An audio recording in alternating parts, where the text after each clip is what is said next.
In the world of business, war games are happening all the time, and it's not an unusual simulation to do in the corporate world. And so what a war games is all about is a scenario where, and it's a real life scenario, where a competitor is coming into your market space. The teams are formed about 2 weeks before the war games.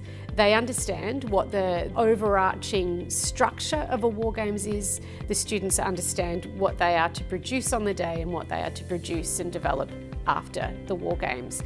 And then we have the war games itself, which is a 3-hour seminar. And during the 3-hour session, they are given the scenario, so they know who they are as a retailer, who is the competitive retailer coming into their space, and they have 3 hours to collect all of their data, analyse all of their data, and develop and deliver a market barrier strategy to stop that competitor coming into the marketplace.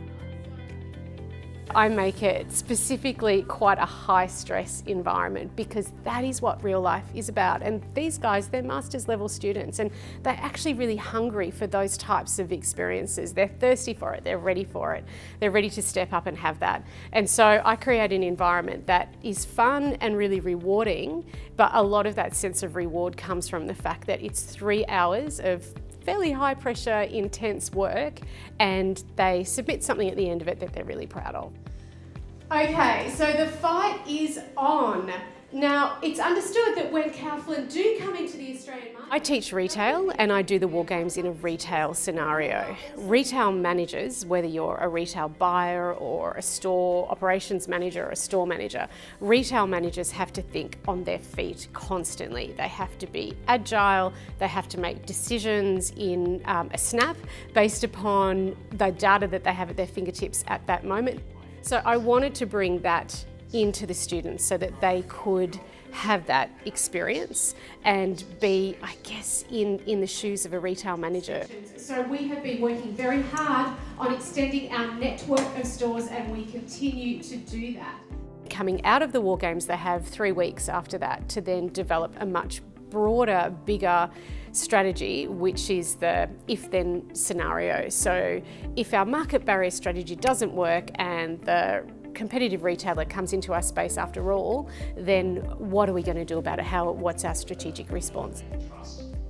The third piece of that is a communication piece.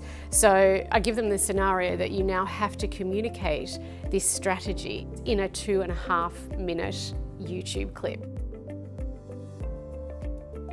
The students get to put theory into practice in a real life scenario. It's not a fictitious scenario, it's not a hypothetical, it's something that's actually happening in business today. And so the students, number one, are able to put into practice all of the theory that we've learned. And not just theory around retail, but all of the other, I guess, or a lot of other theory that they may have learned in other subjects can be brought to bear in this scenario as well. Okay, calling all team leaders. It is time for our team leader huddle in the safe space where nobody can hear you scream. The challenge is coming up with a new scenario every year, and it has to be one that is current. And I guess retail environments are really dynamic, and so you will always find a retail market where there are competitors coming in, but that's always a challenge because I have to go out and find a new scenario, I have to try and contact new retailers, I have to do all of that. I still want it to be fun, but I do want them to walk out with a real sense of self-pride and self-reward on what they've actually achieved, and walk out, kind of having had that intense experience, which is what we face every day when we work.